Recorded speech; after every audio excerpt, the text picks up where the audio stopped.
Good morning, everyone. This is Kathy Mason from MasonWorks Marketing here on Conscious Business Zone with my friend Kevin Jeffers. Hi, Kevin. Hey, Kathy. Good morning. Yeah, I haven't seen you in about a year.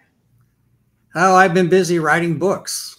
I know. And it's amazing. So we'll get to talk all about that. But why don't we set the stage right now, if you would, to explain your journey with your NDE to get started, how all of your superpowers came into play before we talk about your new book. Okay? Sure. Well, the NDE was a very personal experience. But what did happen is that when I went into the tunnel, the traditional white tunnel, I experienced many things about what I saw. I saw entities. I saw what I considered ghosts at that point in my life. And I went into the light. And interestingly enough, I wasn't accepted into the light. I was actually pushed back into my body. And I was somewhat disappointed because the light at that point of entry is beautiful. Just it's beyond description. The colors, the spirits that you see, just the vividness of the experience. So I came back to the body and I was very disappointed because I went through this this almost death experience on my own volition. It was not an accident. It wasn't some extraordinary event. It was self-perpetuated. And then I came back and I tried to reconcile the experience of moving to the light with what I had already experienced previously in meditations and healings and the things that I've been doing for a very long time. And what was interesting was an expansion of my vision of the possibilities of spirit. I saw through that experience that I was much more than I thought I was, much more than I had experienced previously. And it was more of a reconciliation of who I thought I was and who I actually am. And I noticed an enhancement of my healing skills and also what I would call seeing things that I had not been able to see before.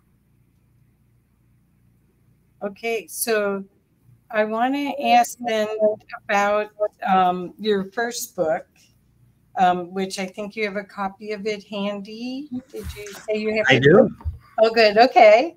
So if we could show them that so that you can help people. I found the first book. I couldn't find my copy. I hope I didn't give it to somebody. But fascinating, explaining the different levels of consciousness and where you went into the void. But how do you see our journey here within the pattern? Well, when I experienced the pattern, I experienced what I would call the totality of all, which took me a very long time to reconcile. And where we are as consciousness, as spirits with a soul, is a progression of experiences that lead us back into the light. Trying not to generalize it too much, I would say that as you go through your life and you learn about yourself, you learn who you are, it's less about what you can do as opposed to how you process the experience of the light, of spirit, of life. The moving into my personal time moving into the pattern actually left me speechless. Mm-hmm. I could not articulate the experience for months and months and months. And finally, I reached the point where I realized that I had to open up and grab that experience and recreate it for myself to be able to talk to other people about it. Mm-hmm. So up to that time, it was a very personal thing. It was not meant to be discussed. It was not meant to be written about. But I moved through that to an understanding, or actually a realization, that I should talk about these things. And the result was the book that I just showed you, which began at the beginning of my experiences when I was 17 up until currently. And it's definitely an evolution of capabilities of experiencing spirit. Beautiful, beautiful. Well, the benefit, I think, of that book and of so much of the near-death experience work is that any of us that have had experiences, whether it's been spiritually transformative experiences or near-death experiences, have feelings, but it doesn't translate to words necessarily. And so that's why I am so appreciative, because I even though I do communications for a living, I have trouble articulating what I see, what I know, and that sense of it that you just know. I mean, there's no questioning about it. It's just a fact, and that doesn't happen much in 3D. I would say that for me, the near-death experience is a game changer. Mm-hmm. And it's a game changer for everyone who's ever had the experience, whether they're able to articulate it or not, whether they remember all of it or remember in part. But we come back with a responsibility of communicating in that extraordinary event.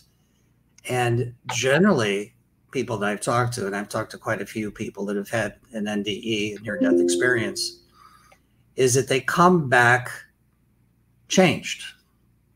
And the change could be very strong and change could be very subtle. But it's like a shifting of your understanding of life, a shifting of consciousness from the mundane, everything that you've been doing day in and day out, to something extraordinary, which is that you can now appreciate and experience spirit in a way that you never did before. Right. And you see the beauty of that rather than the contrast or judgment of that with others. Without it, you're navigating this world in protection mode. And once you have that experience, I had a spiritually transformative experience 20 years ago that I wake up every morning still remembering vividly.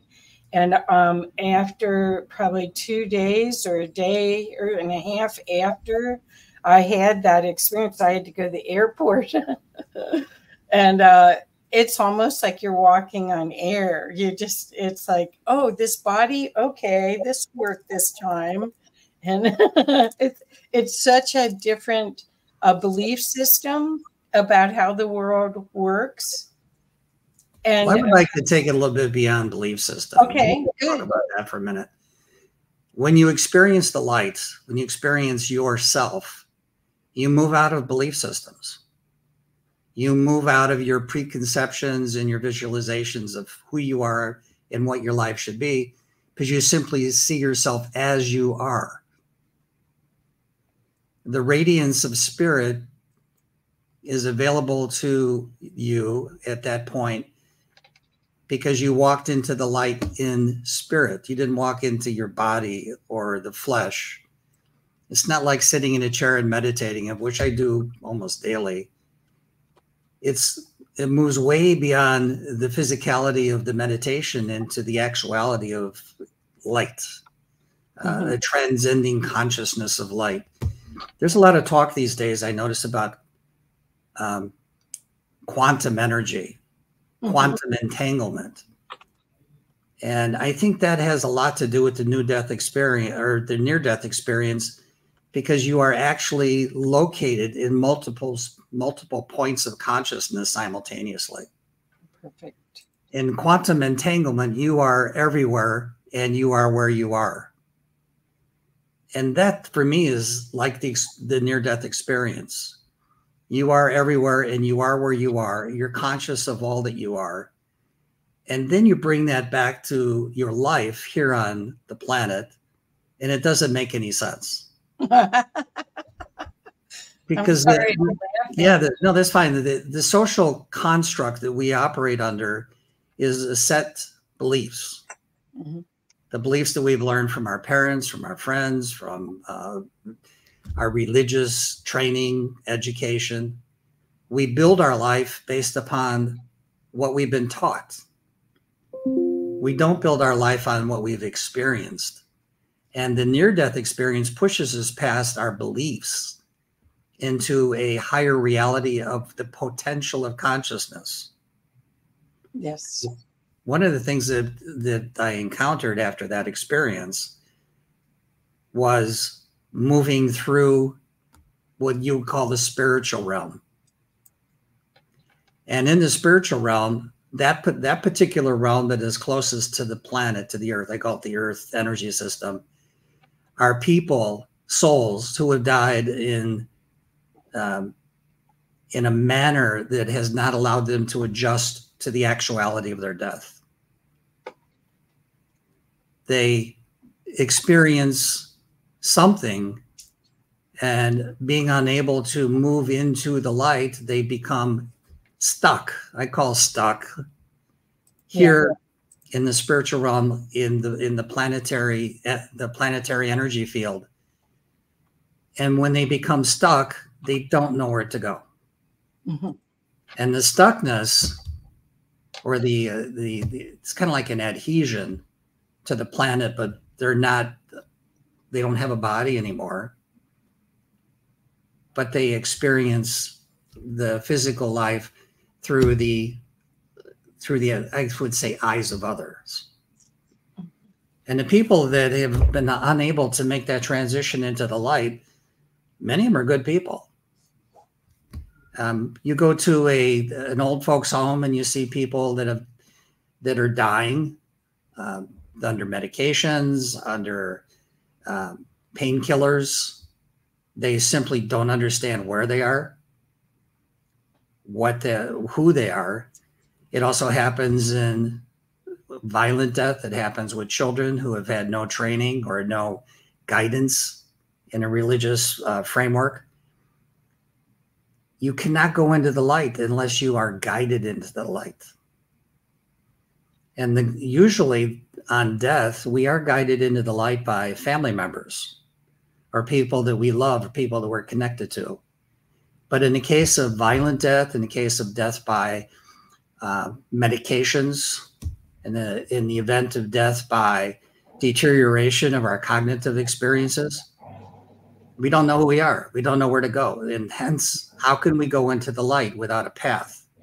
Unless we're retrieved, in a sense, that's a good word, retrieved by someone who we're connected to or cares for us and pulls us into the light. Perfect. You know, it's logical that if you don't know where to go, how can you go there?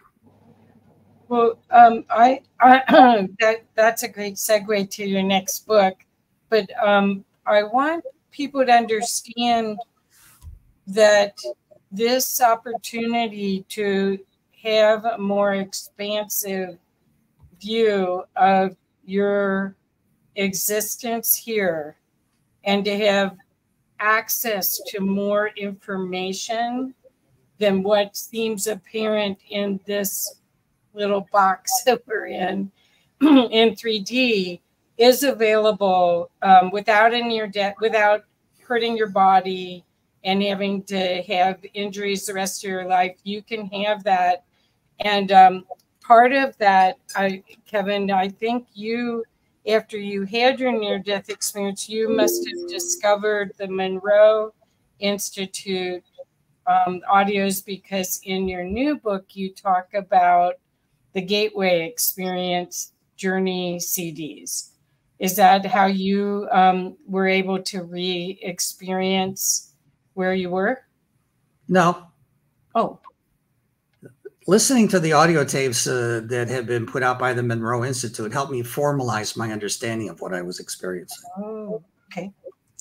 It's like when you can go anywhere you want to go, on the thought of going there, where do you go? And how do you know to go there? Right.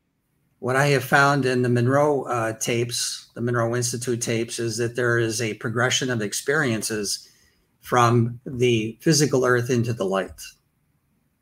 It's like steps up a stairs, and you got to have the first step, second step, third step. And they're binaural, what they call binaural beats. The binaural audio facilitates the expansion of consciousness. I found it to be helpful. Right. But I use them every day for concentration. Mm-hmm. I use some version of that, whether it's the Monroe work. I found that when I was working with Arthur Anderson and you were out in a room and you had to focus on your laptop. The only way I could drill in was to use those, and they work incredibly well. But I wondered if you had a longing, because I want to talk about your shamanic training a little bit, about your journey to not only having the expanded view, but then learning how to use it to assist others. Did you have a shaman that trained you? Not exactly. Okay. When I was 18, a woman who said she was a psychic, and when I was 18, it was a really long time ago. Psychics were the word for a representative, a spiritualist. Mm-hmm. Really did some adjustments in my energy field that allowed me to stabilize who I am. And when I experienced what I experienced, through the first experiences were in hypnotic regression. And that was interesting because at that point also in my life, no one knew what a hypnotic regression was. Mm-hmm. But there were a handful of people in the area that I lived that were exploring this. And that's when I truly left my body. And it wasn't, I had never had an out-of-body experience. I'd have an expanded consciousness, expanded experience of consciousness, and I've had that since I was a child. But here was a time where I actually physically left my body, and it was just an extraordinary experience. And then I immediately went into a past life. Oh. And that was in a sense shocking. Lifting up from the body, going through the various levels of the house, out through the roof, and then zipping over to a previous life. It was all extraordinary. That's beautiful. So, so that you had that quite a long time ago. So have you been using that knowledge to build on all along and to integrate information? Okay. Absolutely. Absolutely. Somewhere around that time, I started the road of becoming a healer, an energetic healer. At that point, Reiki wasn't really, no one knew what Reiki was. And I was a spiritual healer because of my beliefs in spirit and my practical relationship with spirit. And that expanded. And that, in conjunction with a greater view of things that are possible, enhanced the healing experience. I've become a very proficient healer. So it's not like a piece of something. It's a whole of something, and the whole of something is composed of all the pieces, and all the pieces are who I am. Perfect. So Perfect. And so are the others. That's yes. what, when you do a healing, I noticed it was multi-dimensional. It was not just this timeline. It was multiple timelines. Well, that's the extraordinary part, because I didn't even know that was going on. I did. Yes, that's the feedback I received from people in the latest series of healings I've been doing, is that they are here and there and somewhere. And then now I see people as energy. I see them as light. And it's like pushing their consciousness from where they're locked into to where they are in a greater view of their potentiality as a soul. Perfect. Perfect. Everything that I've been doing has been increasing and expanding gradually over a very long period of time. There's nothing that was earth-shaking except the experience of the pattern. It's all evolutionary. It's a developmental piece by piece that came through by actually doing it. I know that if I had not done these things, I would not have been able to enter into these new spaces of consciousness. So when you're talking about helping others, are you helping them see who they really are, their more expanded view of themselves, in order to hold it? So it's an empowerment, not a tune-up. Well, I would in a sense be reluctant to say this, but I don't think of them. I think of me. I know there's an objective. I know there's a goal. You know, there's a healing that needs to be happening, but I'm always very attuned to what's occurring in me, and particularly in the context of energy flow, because I find that by stimulating an energy center in the person I'm working with, they experience a greater reality. They experience healing because they've walked into the healing session prepared to be healed. Right, right. If you're not ready to heal, you don't want to be healed, and you're in that room because you have a couple extra bucks in your pocket, or your buddy said, hey, go on, go get healed, or, you know, you've got nothing else to do, go do that thing. The level of expectation is very low. When you go into the healing environment with an expectation of something will happen, something will occur, you will be healed to some degree, it's more likely you will be. Right, right. Because you're acting in partnership with the healer. You're not just a body laying on a table waiting to get something to get done to them. You are cooperating. You're working with the healer to, in a sense, not only heal yourself, but be more sensitive to the energy that is you. Well, aren't you're creating, out of a dissonance, you're creating a more smooth energy wave so that their body, a field where their body can heal. Well, I couldn't claim to create. Oh. I still have this school of thinking and practicality that I become a vehicle to be used by spirit for the healing event. Okay. Because frankly, I don't know how to heal anybody. I don't. I mean, I kind of get a bigger sense now that I have done it for so many years. I'm not a doctor. I don't know about this or know this about that. I know where the energy demands to go in that person, whether it's their body, whether it's their astral body, whether it's their higher self. The energy that I work with knows where to go and knows how to do what it needs to do. And then sometimes that entails expanding your consciousness.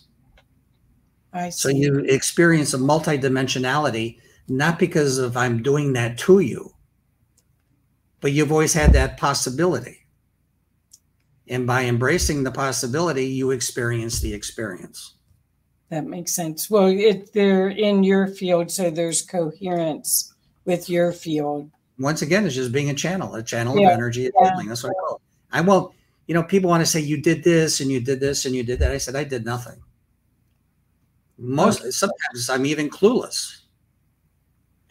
So I show up when I give you an example. There was a person whose mother called me up and said, my son was in an accident and he's in the hospital and he's not doing well and he's got a broken back. And I said, I don't think I can do anything. You're talking about healing bones. And if you reach over and knock on the wall or your desk or whatever, that's solid. That's real. How can that be fixed when it's broken? So I sat down in a chair out of obligation or responsibility to a friend, and I was pulled out of my body. I didn't go there. I didn't take one of the Monroe tapes and accelerate my frequency and my ability to travel. I was yanked out of my body. immediately into the room where that person was. And then I could see through the eyes of spirit, which is an extraordinary event, what was wrong, what was happening, what bones were broken. And then in cooperation with the energy made available by this higher degree of consciousness, a healing did take place. Wow.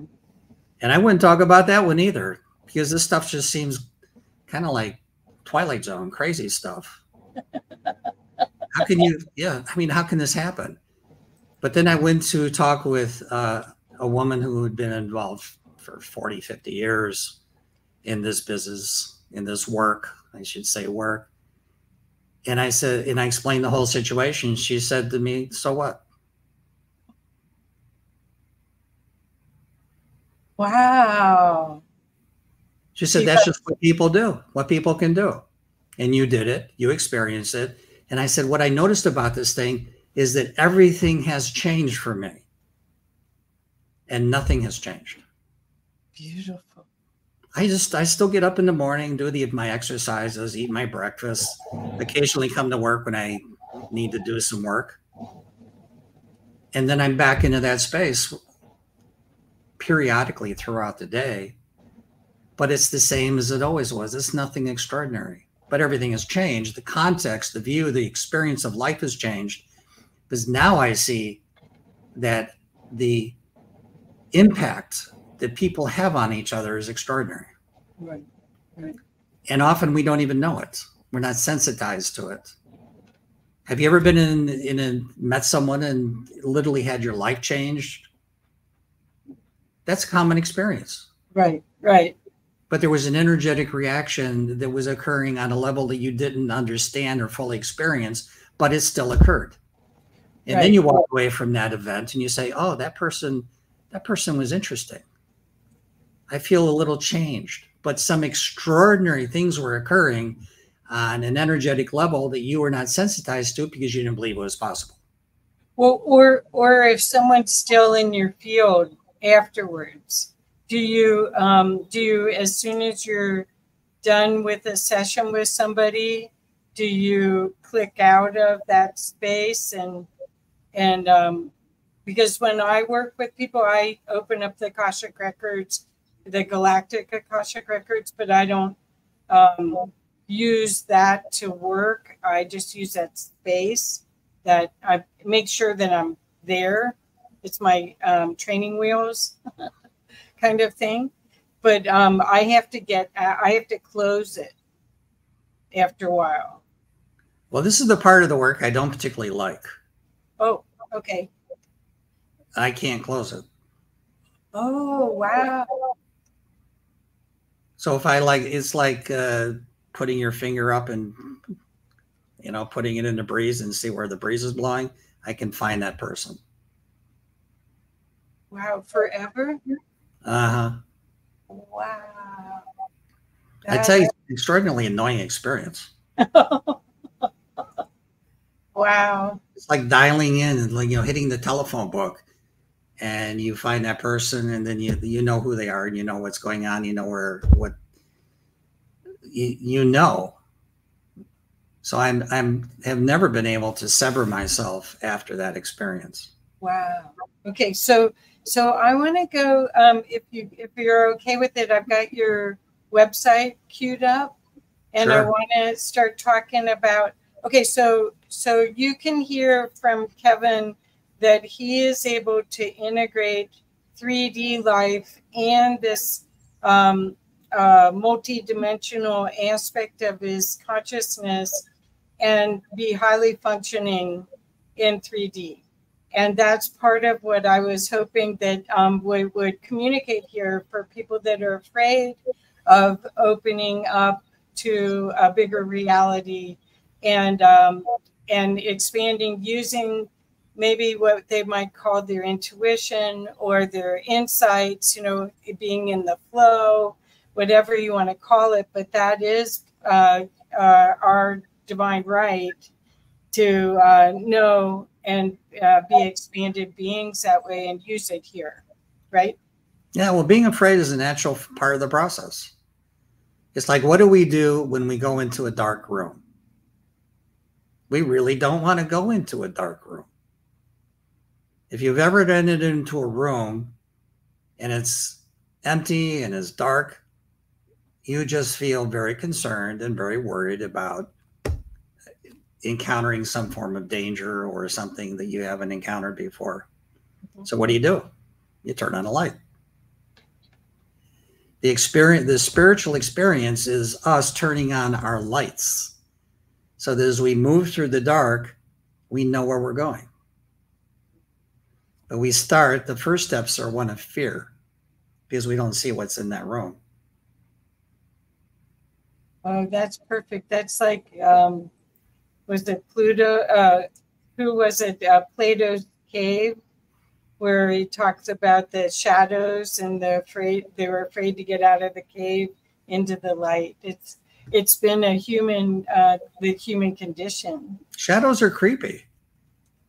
They're signals to danger. But when you know the shadow and you're a friend with the shadow and the shadow's been your buddy for 30, 40 years, you just tend to be less afraid. But it's an acceptance of a situation where you're not so much in control, but you know what's happening. And you don't know what's happening until you turn on the light. And the light is here. Perfect. Perfect. Okay, so I have one more question for you, and then I want to show your website. Most shamans that I've worked with, and I think a lot of your work is shamanic-like, are kind of abrupt. They they don't have bedside manner. Usually, they get in your face because they want you to change, but it's not that comfortable. But somehow you've figured out a way to not do that. How did you figure that out? Because I don't care. Oh, interesting. When you care, you add all kinds of energy and spin, emotional spin to what the person you're talking to or what you're doing. When you don't care, because you know in the totality of their spirit that this is just an expression of consciousness at this point in time, you don't care. Wow. Because you know people are integrated into the totality of all that is. You know they're going to be okay. And from a spiritual point of view, you don't die. Your body might die. You come back. If you're crazy, you come back. But you don't die. So now you're talking to a person, you're looking in their eye, you see their energy, and you don't care because you know they're okay. Perfect. And okay is relative. Someone who is going through a disease and listens to this podcast said, oh my God, I have cancer. How can I not care? How can you not care? Because I'm dying. And my thought is, this is the moment that you chose to die. This is the moment where you chose to increase your experience of a greater reality and go back into the light and experience who you are. That's a joyful thing. Right. Because this life that we all have is crazy and is demeaning. We live in a survivalist world. We're constantly at risk. We become attached to it. We become attached to our friends, to our family, because we find comfort in their love or their care, or we find comfort that we just know who they are. But that's not who they are. Who they are is the consciousness, the form of consciousness, the integrated form of consciousness that decided to take on a physical body to experience this reality, to learn how to go into the light. And we do it by choice. No one is here. No one was made to come here. We all, at the moment of decision, chose to come into the physical world and experience what we chose to experience, whether it's a man or a woman, whether it's a child or an adult, whether it's poor or rich. We choose our reality. We choose what to experience with one point, and that is moving fully integrated into the light. Mm-hmm. And that's a very painful process. Mm-hmm. Everyone who hears us knows darn well that being alive is a painful process. Right, right, right. Anyone who says it's great is crazy. Well, excuse me for being blunt, but you were just saying, you know. That's great. Well, so I'm getting stuff from Zach Bergen, who I adore. He's very brilliant. He says, yeah, stuff that Kevin is saying tracks 100% with my knowledge and experience. Thanks, Zach. Well, then Zach is probably very familiar with pain and suffering. Yeah, he said, I've met just outside the stratosphere with a group of star seeds for astral projection practice. We'd use our mind motive force to project to areas within the local systems. No past life stuff except for being in the realm where awareness is total, which would include the time illusion of past lives. Cheers. Thanks, Zach. Hey, Zach, when you get a chance, stop by and say hey. Yeah, I'll be glad to introduce you. No, I mean in the other side. Oh, that's what I mean. But you could meet here and then make a plan. So anyway, what we're next I wanted to talk about. So your first book is called The Pattern, and you somehow had enough. We'll meet not on Earth. LOL is what he said. Yeah. Okay. So thanks, Zach. What I wanted to let people know is that you're again able to help people in a real way with the navigation of this reality and a bigger reality, correct? Yes. When requested and when approved by their higher self. Okay, perfect. But not a moment before. I understand. Okay, so now I'm going to go to your website and show, because this way we can show your new book as well and make sure it's up. Okay, so I'm going to scroll for you so you can tell me how to navigate this the best if you'd like, okay? Sure. Okay, so here we go. Now, these are posts that we put on Facebook. Mm-hmm. I've been posting for a few years now, and I work in conjunction with an artist who is able to articulate what I've seen and experienced. I'm also an artist by training. Right. Actually a sculptor, I'm not a graphic artist. So we put our heads together and I give them an idea how to express what the post says. And the post is derived directly from my experience in spirit. Perfect. And these are beautiful. And then there's a video from you. And then here's a wonderful picture of the pattern. Well, that's actually one of my first pictures. Because I tried to explain to the artist, what is the pattern? And it was very confusing for that person because they didn't have that kind of relationship with energy. And I said, visualize you as the totality in the center of a grid of light, but the intersecting points of light are like a holographic image. So this was the first effort, his first efforts to articulate the pattern. Okay. Oops, the next picture's not showing up. Here we go. But here is your book, The Pattern, and then your new book. And that's what I'm really excited to talk about, your new book. I got to read quite a bit of it, and it's amazing. Amazing. Yeah, I got the Kindle because I didn't have enough time to get the hardback. But well, let me talk a little bit about that. Okay. The Soul Retrieval was the result of 3 years of intensive meditation and experiencing of the process of retrieving souls and guiding them back to the light. 3 years. This was every night for 3 years. No vacation. Because I felt that compulsion. And it's interesting, when you become attuned to spirit, you feel compulsions to do things.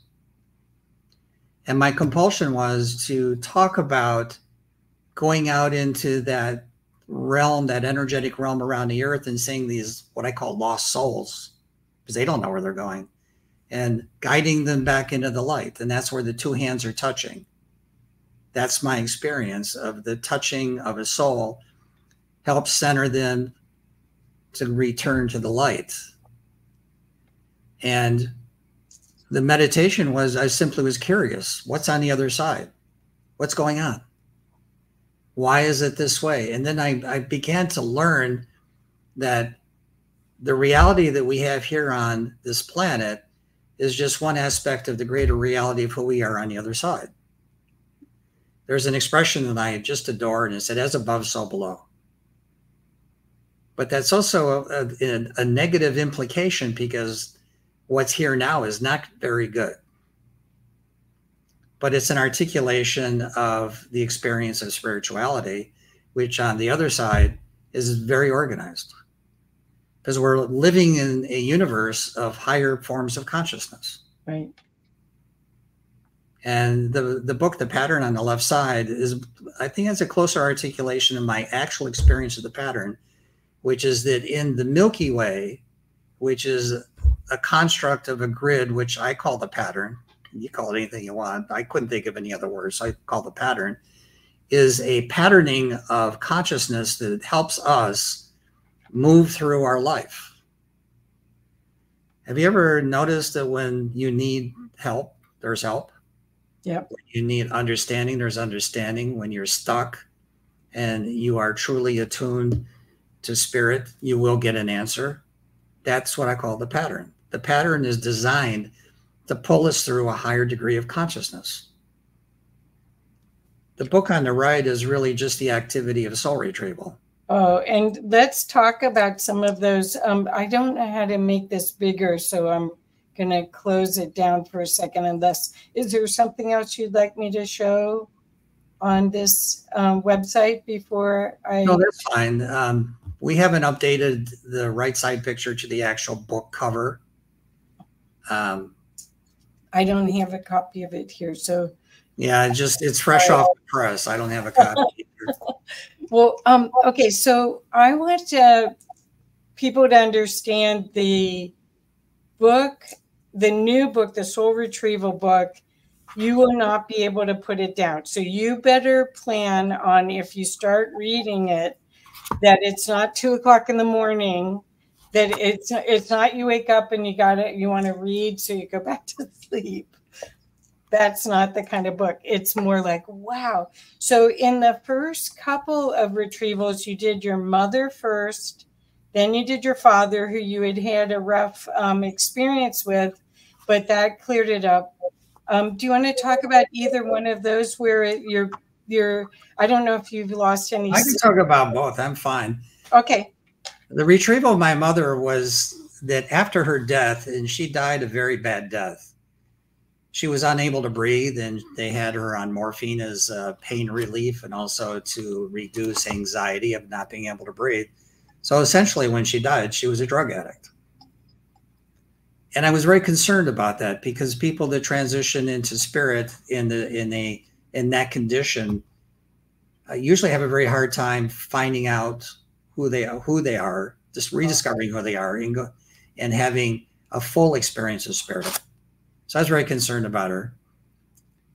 After a while, you'd have to give souls a time to collect themselves and rest after their death. I went looking for her, and I couldn't find her. And then she showed up in a meditation and said, well, look over here. And then she pointed to an energy location. And I said, okay, well, tomorrow when I go into the meditative state, I'll look for that energy connection. And I did, and I connected with her and found her. And it was fascinating, because I saw a house that only had a kitchen.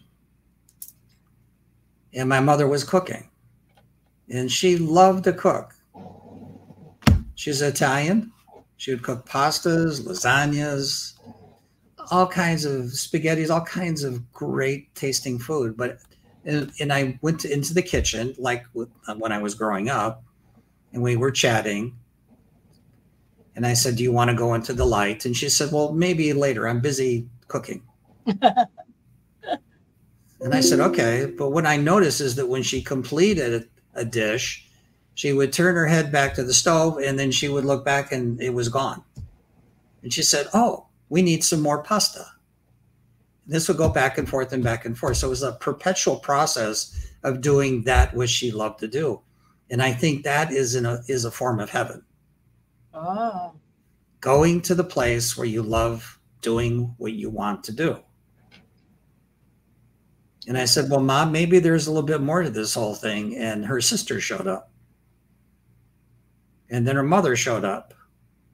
And then she brightened up. She stopped thinking about cooking food and doing these things. And they moved her into the light. So at that point, I felt complete in my obligation to my mother. Beautiful. Beautiful. Now, the retrieval of my father is I didn't know where the heck he was. We had a very rocky relationship, as you noted.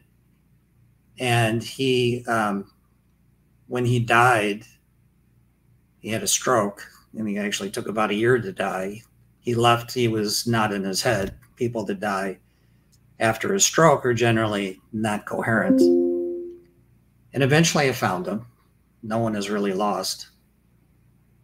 And he was in a church. He's Catholic, Irish Catholic. He was in a church, and he was dressed as a priest, and he was sweeping the floor. And he would sweep from the entry point to the altar, clean it all up, and then he would turn around and it was all dirty again. And he'd say, oh, I really have to sweep the floor. Then he would go back and he would start all over, back and forth, back and forth. He was doing the thing that he loved to do, which was to care for the church. And I knew that in a past life, he'd been a priest. So he was just going back to where he was happy and comfortable. But he didn't want to go into the light because as far as he was concerned, he was in the light. Sweeping the church was heaven. Oh, wow.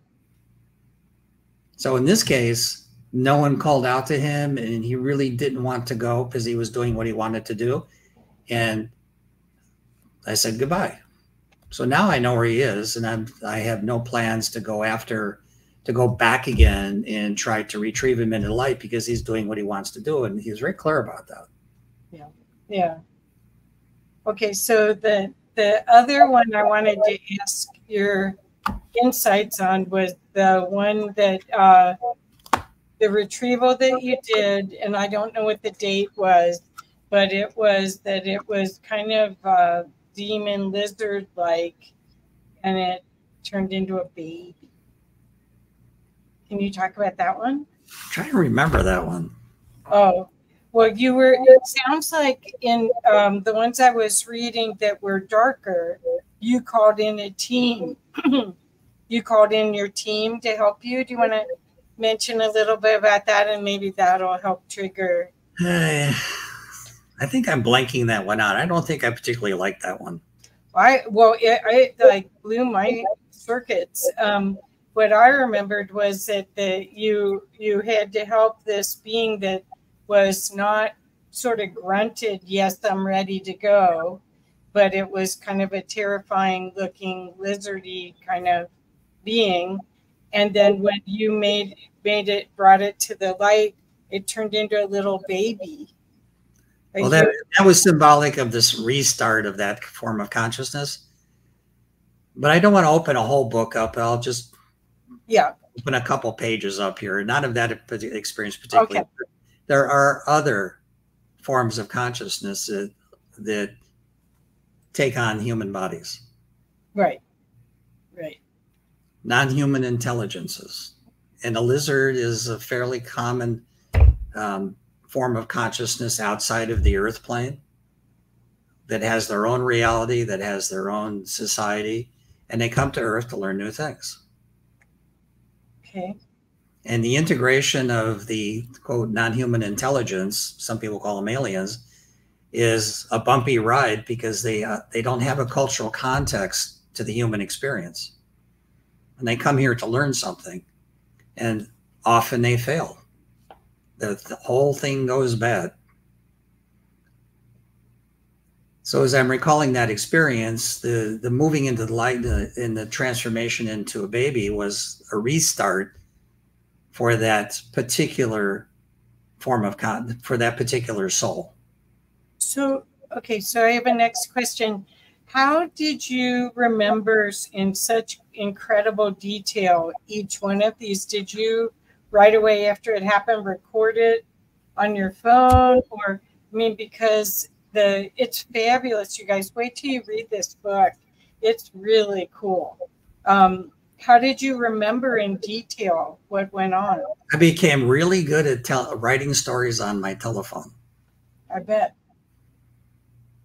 But there was also an emotional impact for each of these experiences. It's not like they just evaporated into nothing after the experience. I found that writing them down as soon as possible, as soon as I returned from the meditation, was helpful because I would remember a lot of the details. If I didn't do that, it never really got fuzzy, but it lost that sparkling quality of being real,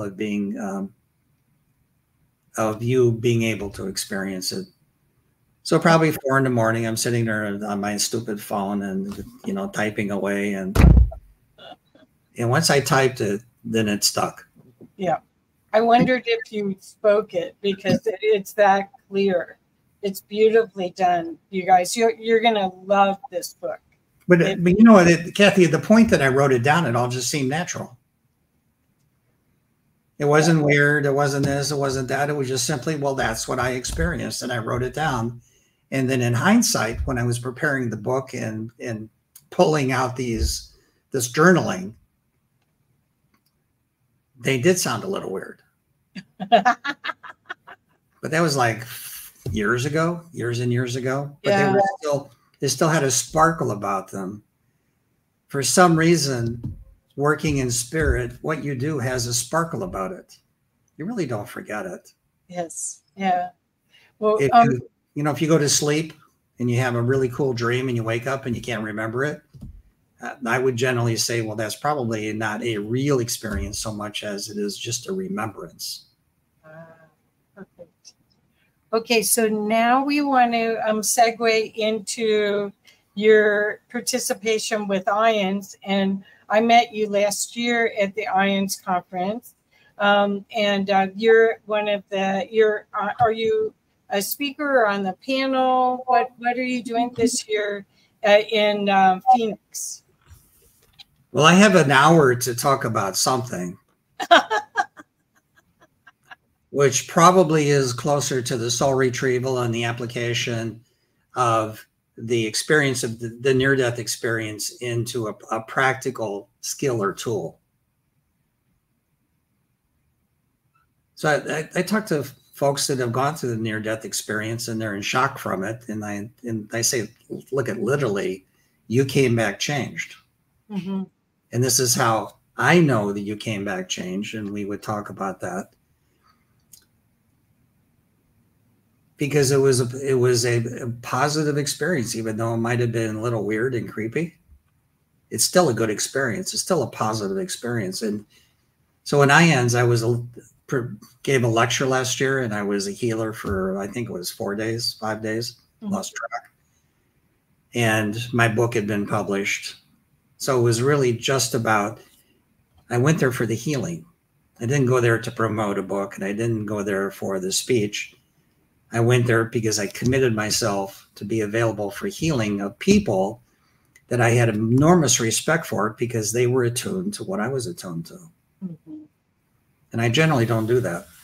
Generally, I don't want to be the healer on display. I just wanted to, but in this case, I wanted to be available to IANDS because my perception is the people that go there are generally very committed to spirit in some way. Mm-hmm.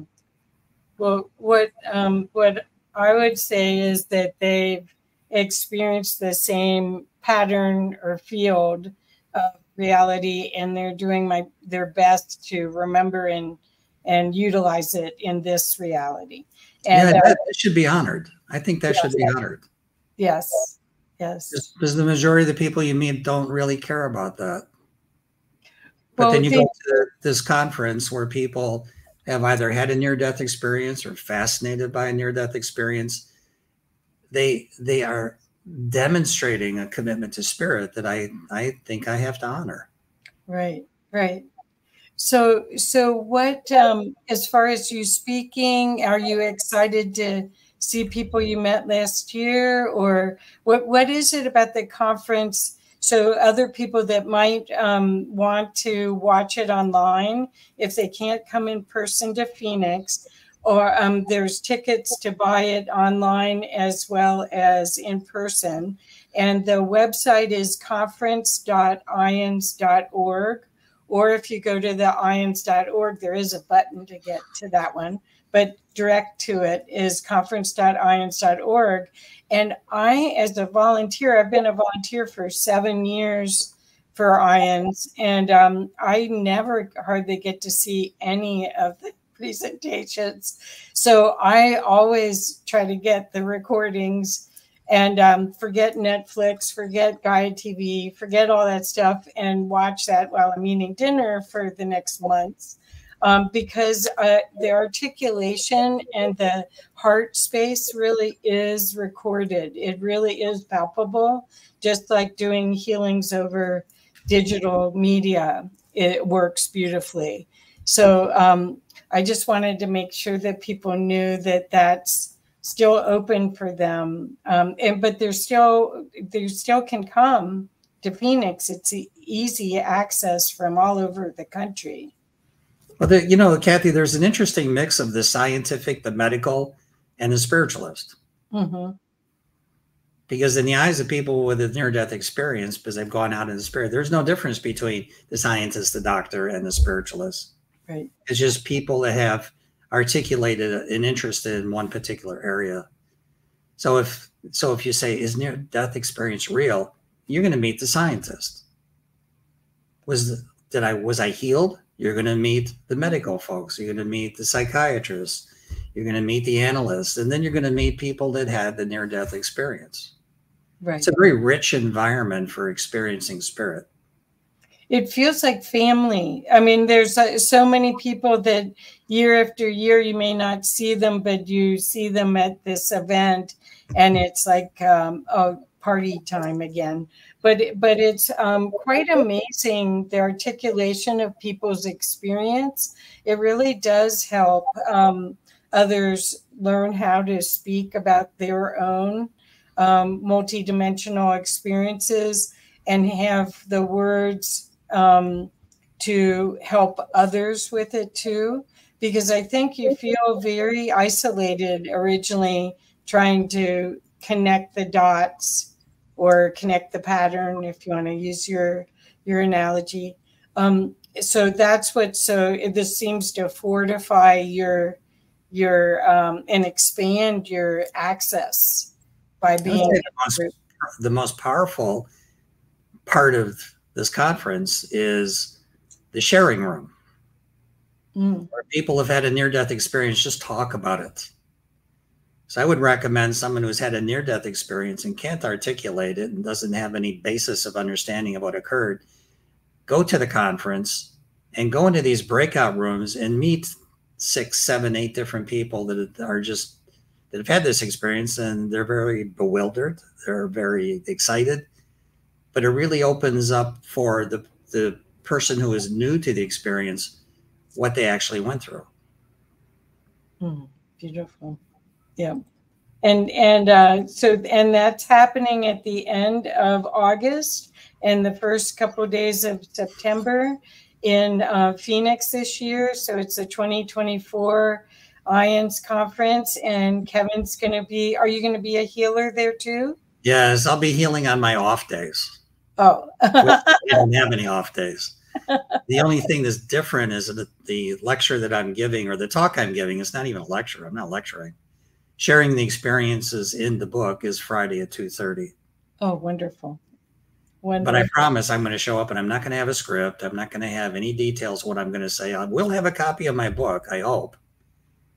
But what's going to be talked about is the experience of soul retrieval. Beautiful.